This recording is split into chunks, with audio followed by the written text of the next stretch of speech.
Hello chess lovers, Suren here, and in this video I would like to share with you a very short and fascinating game played by American chess prodigy Bobby Fischer. Fischer is on the black side and his opponent is Jimmy Thomason. This game was played in 1955 at the USA Junior Championship. At the time of this game, Bobby Fischer was only 12 years old, and now let's see what happened on the board. Thomason started the game with d4 and knight f6 by Fischer, c4, g6, knight c3, bishop g7, e4 and d6. Bobby Fischer goes for King's Indian defense, a dynamic opening which leads to exceptionally complex and sharp positions. This was one of Bobby Fischer's favorite openings. Knight f3, black castles kingside, bishop d3. Well, not the best square for the light squared bishop. Usually white is playing bishop e2.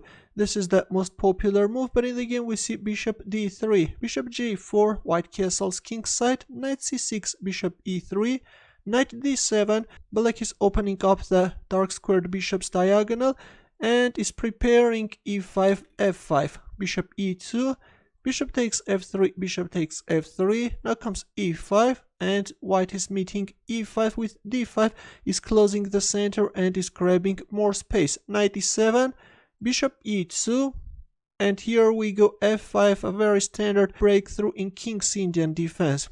Here playing f3 could have given white's king side a better solidity, and then after f3 white could proceed with the attack on the queen side. But in the game after f5 we see f4, which is somewhat weakening white's position. h6, bishop d3, king h7, queen e2, and f takes e4. Bobby Fischer is freeing the f5 square for the knight. Knight takes e4, now comes knight f5, bishop d2. Looks like that white is lack of ideas and is moving his bishops all the time. Now comes e takes f4, after which black again moved the dark squared bishop, bishop takes f4, and knight e5. Suddenly white knights got very active, but this is only the beginning. Here Thomason made a mistake and played bishop c2, but it was better to play rook e1 if knight d4 than queen d1.